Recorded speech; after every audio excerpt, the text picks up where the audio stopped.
Hey guys, welcome back to our channel. আমি তনুশ্রী, আপনারা দেখছেন স্বপ্ননীর ব্লগস।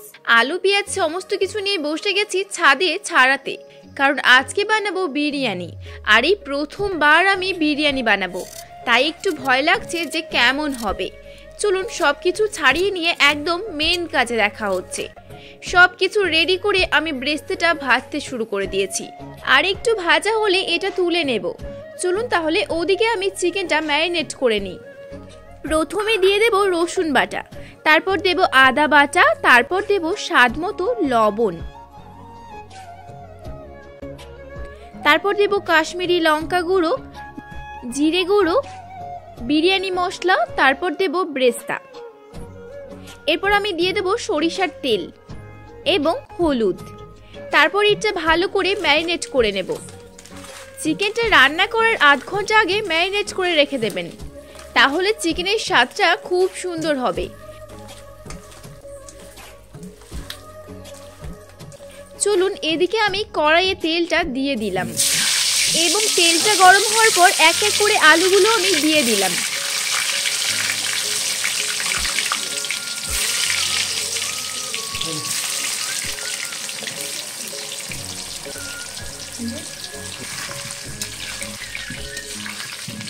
আলুগুলো আমি এরকম ভাবেই ভেজে নেব, বেশি লাল লাল করলে একদম খেতে ভালো লাগবে না। এরপর আলুগুলো তুলে নেব এবং সেই তেলের মধ্যেই জিরে দিয়ে দেব, আর কিচ্ছু দেব না।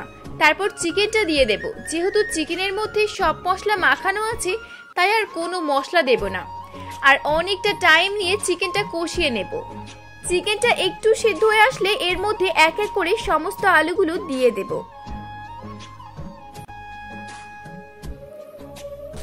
তারপর এটাকে আরো কিছুক্ষণ কষিয়ে নেব। তারপর এর মধ্যে অল্প পরিমাণে জল দেব এবং এটাকে আরো কিছুক্ষণ ফুটিয়ে নেব। চিকেনটা হয়ে এসেছে, তাই এটা নামিয়ে নেব আর বিরিয়ানির ভাতটা বসিয়ে দেব।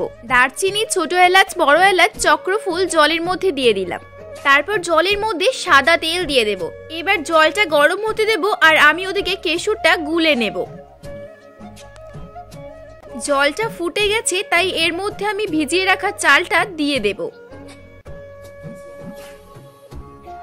আর এই ভাতটা একটু নাড়াচাড়া করে নেব। এটা 10 মিনিটের মধ্যেই হয়ে যায়। এই চালটা কিন্তু একদম গলালে চলবে না, একটু শক্ত রাখতে হবে, তাহলে বিরিয়ানির ভাতটা খুব ঝরঝরে হবে আর খুব সুন্দর হবে। তো ভাতটা প্রায় হয়ে এসেছে, এবারে আমি এটাকে নামিয়ে নেব। ভাতটা নামিয়ে আমি ফ্যান ঝরিয়ে নেব। আর এই হাঁড়িটার মধ্যে আমি আগে থেকে ঘি মাখিয়ে রেখেছিলাম, আর ভাতটা ফ্যান ঝরিয়ে এর মধ্যে এবার লেয়ার দিয়ে দেব। আমি প্রথমে ভাতটা দিয়ে দিচ্ছি, তারপর চিকেনটা দিয়ে দেব। আমি যেহেতু অল্প বিরিয়ানি বানাচ্ছি, তাই আমি একটাই লেয়ার করছি। যদি আপনারা অনেকটা বিরিয়ানি বানান, তাহলে আপনারা দুটো লেয়ার করতে পারেন। এরপর আমি কেশরটা দিয়ে দেব। তারপর দেব কেওড়ার জল একটু, তারপর আবার ভাতটা দিয়ে দেব। এবার সব ভাতগুলো দিয়ে চিকেনটাকে ভালো করে ঢাকা দিয়ে দেব।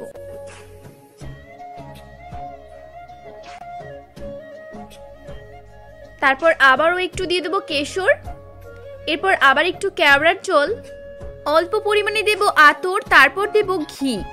এবার ব্রেস্তাটা আমি সব দিকে ছড়িয়ে ছিটিয়ে দিয়ে দেব। এবার সব কিছু দেওয়া কমপ্লিট। এবার যাব আসল কাজে। এবার আমি হাঁড়ির মধ্যে ঢাকা দিয়ে দেব। এবার আমি এটাকে মুড়ে দেব। আমি একটু আটা মেখে রেখেছিলাম, আর সেটা দিয়ে চারিদিকটা মুড়ে দিলাম, আর একটা কাঠ ভেঙে হাঁড়ির উপরে রেখে দিলাম। এবার আমি এটা উনুনে বসিয়ে দিলাম, আর এটা 30 মিনিট মতন এরকম ভাবেই বসানো থাকবে। 30 মিনিট হয়ে গেছে, তাই আমি এটাকে নামিয়ে নেব আর ঢাকনাটা খুলে দেখব বিরিয়ানিটা কেমন হয়েছে। চলুন দেখা যাক তাহলে। ওয়াও, দেখতে তো দারুণ হয়েছে। আশা করছি খেতেও ভালো হবে। তো বিরিয়ানিটা দেখতে খুব সুন্দর হয়েছে, তলার থেকে একটুও ধরেনি। চলুন তাহলে বাড়ির থেকে ফিডব্যাক নেওয়া যাক খেতে কেমন হয়েছে। দাদা বলো কেমন হয়েছে? দিদি বলো, তুমি বলো কেমন? দারুণ দারুণ। খুব কেমন হয়েছে বিরিয়ানি বললে? খুব